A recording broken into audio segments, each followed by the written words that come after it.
Salut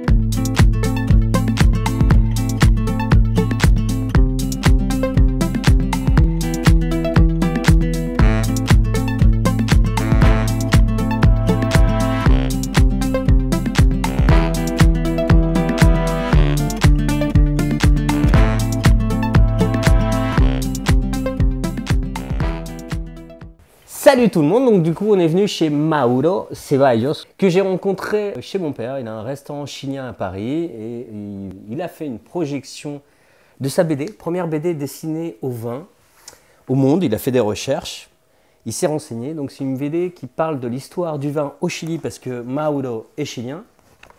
Merci de nous avoir reçus chez toi, Mauro. Bah, merci à vous pour m'inviter à votre émission. Ouais, bah écoute, moi je suis bien content de recevoir un Chilien parce que je suis Chilien moi-même, que lui, Mauro aussi.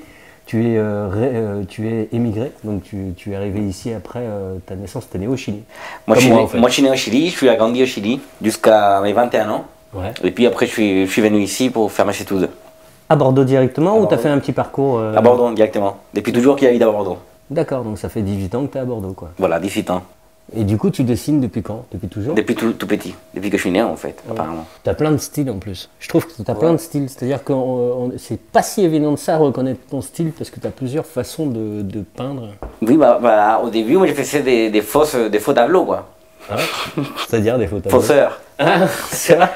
Donc ça m'a mené à... Et tu as réussi à faire des millions quoi.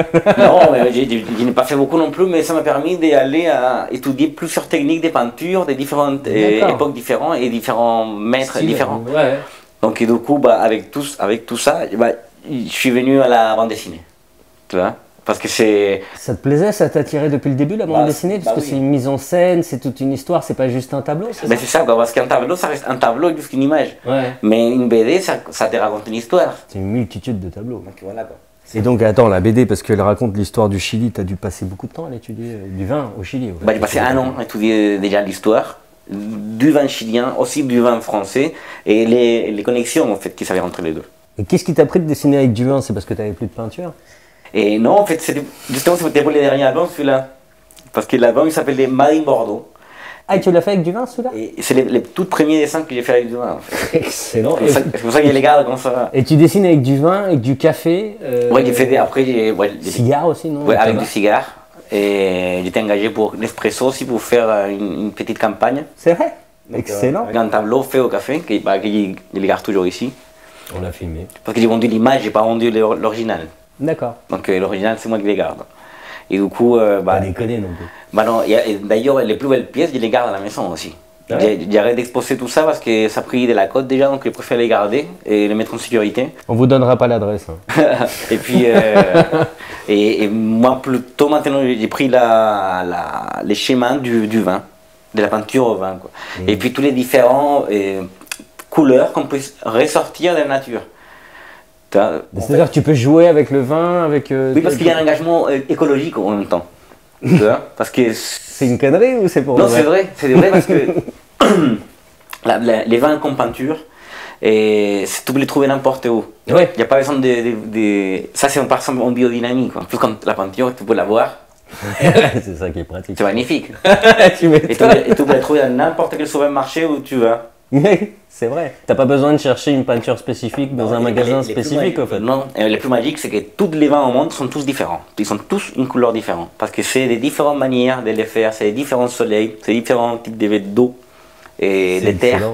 Moi, tu sais, je me demande si le Chilien n'a pas le droit, c'est pas son art martial le système D finalement, parce que... Bien sûr que oui, tout le monde est obligé à avoir 2-3 boulots pour regarder la fin du mois. Parce que c'est un pays capitaliste, archi-capitaliste, méga-capitaliste, néolibéralisé à mort.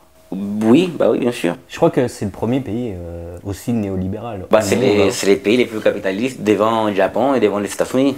Sachez-le. Et actuellement, c'est la merde en plus. Et justement, c'est à cause de tout ça que ça a explosé. J'ai vu une phrase dans la rue qui m'a beaucoup plu, c'est le néolibéralisme né au Chili va mourir au Chili. Ouais. Mais c'est ça qui est vrai. C'est ce qui se passe, non? Il y a pas mal de pancartes avec ça, avec ces slogans. Et moi, je crois qu'il y a une certaine vérité derrière. Je pense aussi. Il y a une grosse vérité en fait, parce que le capitalisme finalement, la cobaye, c'était nous. Oui, non, on connaît peu l'histoire en France, mais le cobaye du capitalisme à outrance utilisé comme il est actuellement utilisé dans le monde, ça a été testé au Chili. Bah oui, donc toute l'éducation est assez faible à cause de ça, parce qu'il faut payer pour les bonnes écoles. Bah, si tu n'as pas des sous, et bah, tu ne pourras jamais. Après, le système, l'attention de santé, tu vois, les fonds. Il n'y a rien. En fait, au Chili, tu n'as rien en fait. Bah, il n'y a rien, et tout le monde doit tout payer, quoi. En plus, c'est cher, une canette de coca, c'est pareil qu'ici en France. Et on ne gagne pas pareil. Ah ouais. Et quand c'est 300 balles le salaire, c'est pas la même. Quoi. Ah, non, mais c'est pour ça que c'est les pays qui sont les plus endettés au monde aussi. Les citoyens, parce que les pays, il a déjà payé la dette externe. Oui, les politiciens, ils ont fait en sorte de ne pas être pris à la gorge. C'est les citoyens. Quoi. Ouais. Un pays qui a déjà payé la dette doit payer pour leur éducation, pour leur santé, pour leur assistance sociale. Il n'y a rien du tout en fait. Donc, ils n'ont pas emprunté, c'est pour ça qu'ils ont réussi à payer la dette. En fait. Ah oui, ça définance forcément les familles, ça baisse la qualité de vie et puis ça génère quoi? La délinquance. Et la cordillère des Andes regarde tout ça depuis là-haut. Bah ouais. Et après Dieu, moi je ne crois pas en Dieu, mais... Tu as fait une école liée à Dieu, non? Oui, bah, j'étais chez les jésuites. Tu l'as échappé belle. Ouais, en fait... Pas bien. Si. J'ai pas tort, donc c'est bien. Bah justement, je crois que c'est grâce à ça qu'aujourd'hui je ne crois pas en Dieu. À cause de ça, tu veux dire, ou grâce? Non, peut-être grâce. Grâce à ça. Grâce à ça. Grâce, mais tu crois pas en Dieu, ou tu crois pas en Dieu chrétien, ou tu crois à l'univers, aux énergies? Parce que les Chiliens, beaucoup, je trouve, qui croient aux univers, aux énergies. Moi, je crois dans les forces de la Terre. Moi, je crois qu'il y a aux gens aussi qui ont des capacités spéciales. J'ai connu des capacités spéciales, qui sont de la nature, c'est la nature qui leur donne tout ça. Et après, je crois pas en Dieu, quoi, mais je l'ai jamais vu. Oui, tu crois pas en une personne, une entité, mais... Non, et toutes ces personnes spéciales, je les ai bien vues, tu vois. Donc l'autre, non. Donc pour moi, c'est assez difficile d'y croire.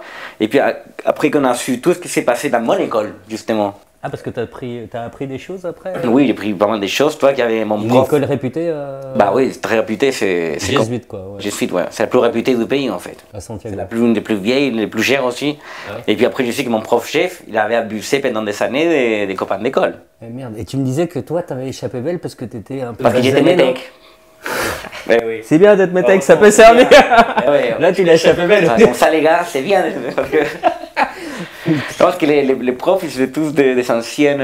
En fait, ils étaient très très racistes, les profs. Ah merde. Les curés, quoi. Donc, ils abusaient les enfants, ils ne s'aimaient pas abuser les enfants métèques. Ouais, donc, ils abusaient forcément les enfants blancs, yeux bleus. Du coup, et puis, comme c'était des familles riches qui avaient ces enfants dans cette école, bah, la plupart, c'était des enfants blancs, yeux bleus. Et du coup, tu l'as découvert comment, toi? Tu m'avais dit que tu avais vu un truc. Je l'ai découvert grâce à un documentaire de la télévision chilienne, en fait. Et c'est mon père qui m'a appelé pour me prévenir de les voir parce qu'il était très inquiet pour savoir si nous on avait passé pour ça aussi.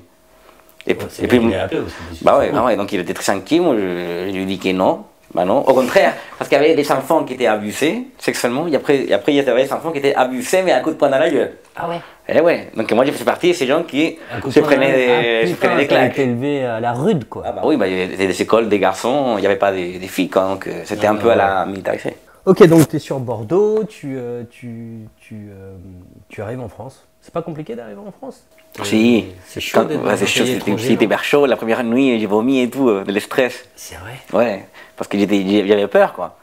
Tu imagines quand t'as un gamin qui vient de l'Amérique latine tout seul en France, en Europe.